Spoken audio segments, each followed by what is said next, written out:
Here to talk about why you should support Israel. Because anybody who thinks that Arabs hate us primarily because we support Israel is either stuck on stupid or looking for another specious justification for slandering this country, the United States of America, or slandering Israel. Or worse yet, they're seeking a way to excuse Islamic terror. You have to be armed when you go out there now. When you leave here, I'm asking you to do something different. Engage your neighbors. Engage the people that you meet in the supermarket. I always like to wear t-shirts and hats that bring about a lively conversation, like my hat that says infidel. And I walked down the aisle at Publix, and a woman in a burqa saw me coming. And I thought, well, this is the moment of truth, okay? Because according to what I've read, she basically has to kill me. As she approached, I looked at her and I said, hello. And she said, at least you know what you are. And I thought for a moment, yeah, she hates me because the United States is the great Satan and Israel is the little Satan.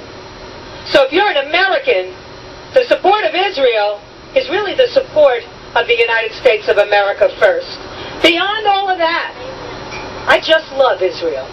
I don't have to make any excuses about my love for the place where every great thing that has happened in terms of civilization was birthed.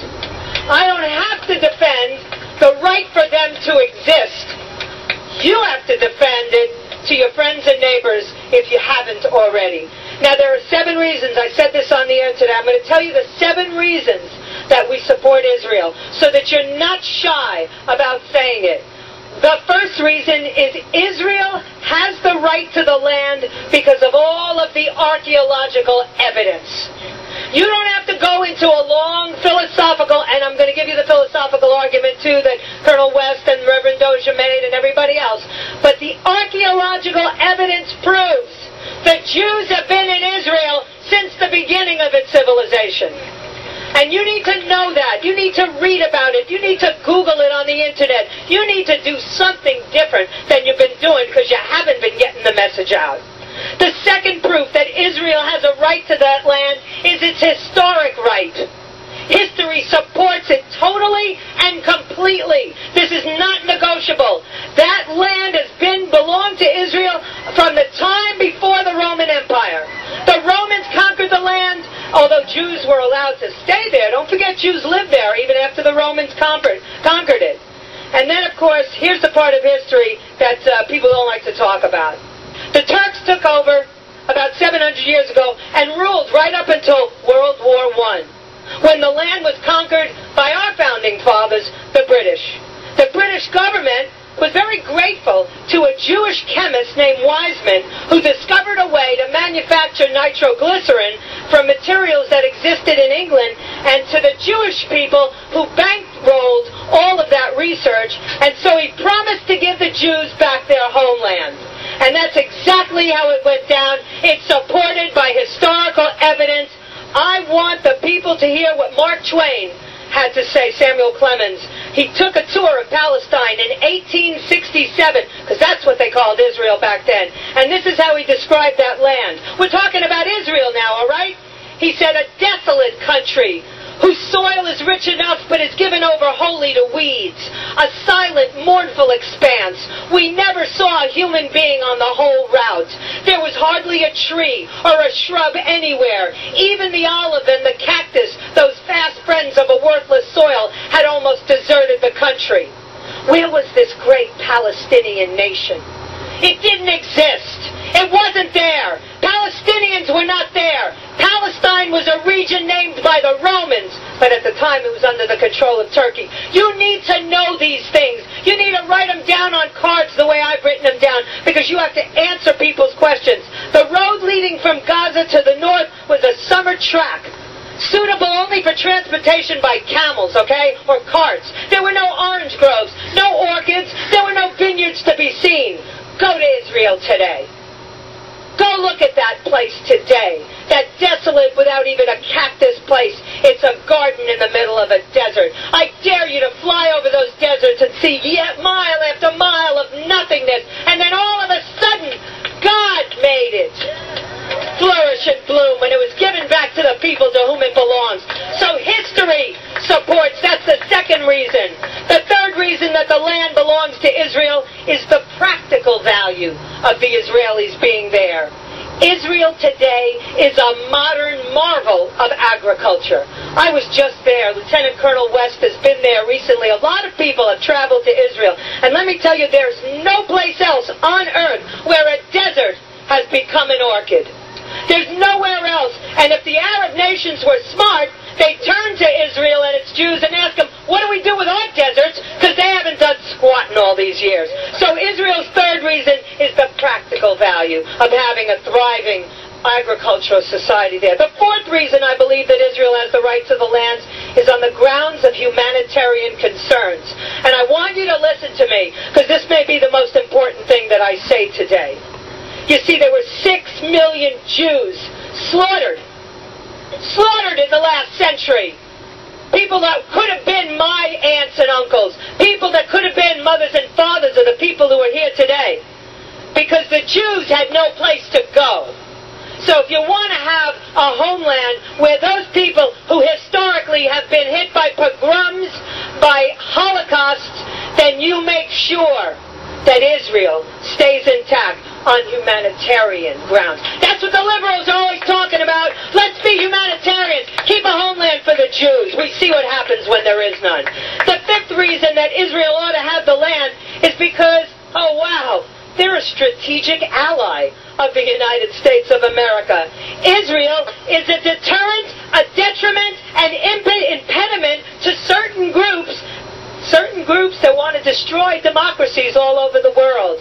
They keep them from coming to our door more often than not. Israel is our strategic ally. It's good to know that we have a friend in the Middle East on whom we can depend.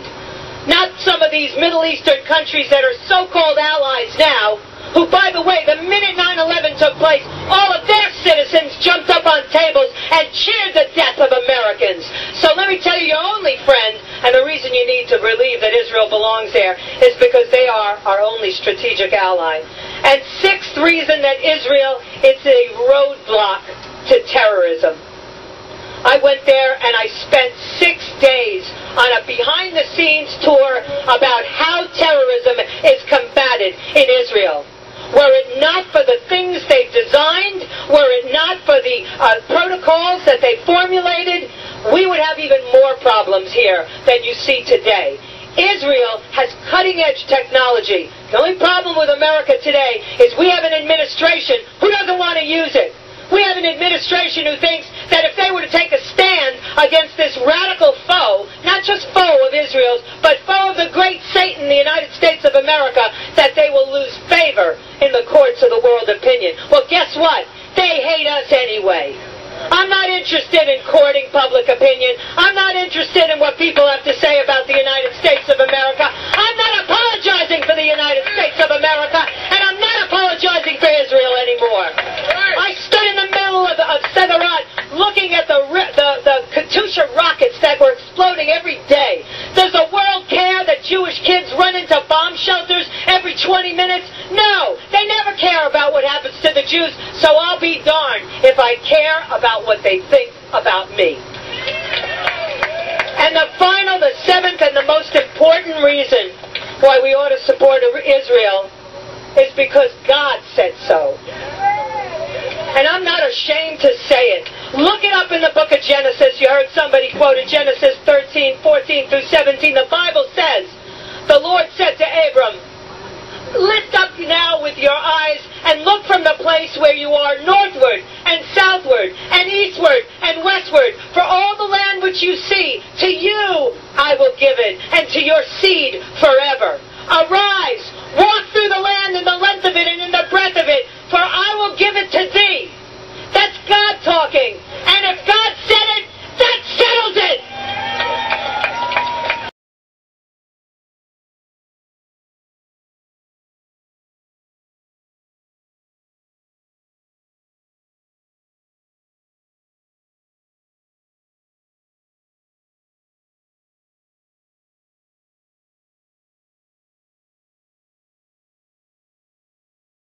אבא שלך ואני, בני עם אחד?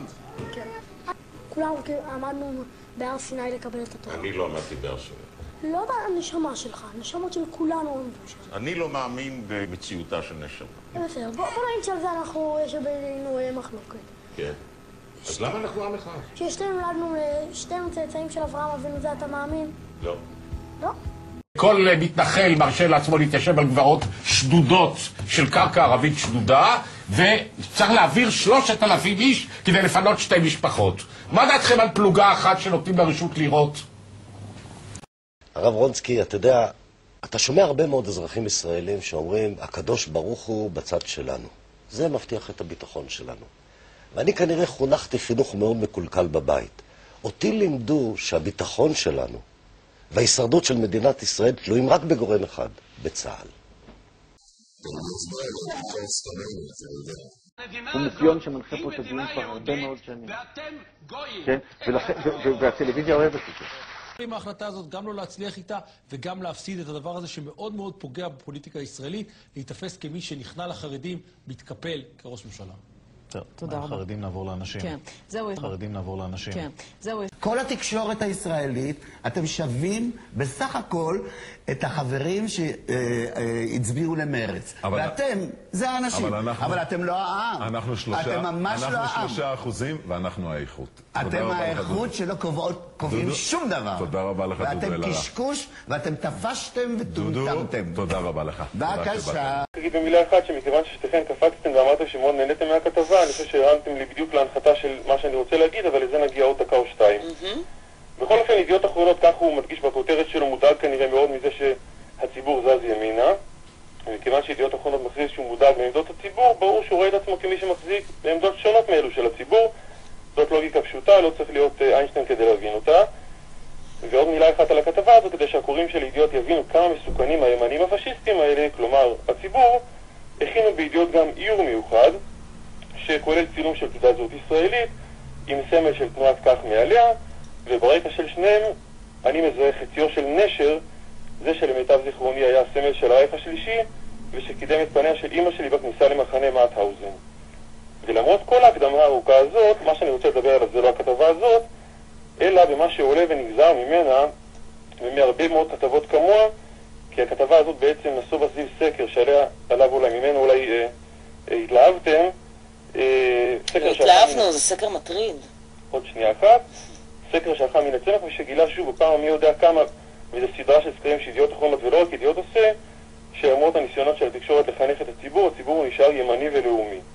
ועכשיו אני לא רוצה להיכנס לשאלה כאן בדיון הזה מי צודק פוליטית, יכול להיות שהציבור טועה בגדול, יכול להיות שכולנו צריכים להיות שמאל קיצוני, אולי כולנו צריכים לרצות לתת לערבים את כל ירושלים, זה לא משנה.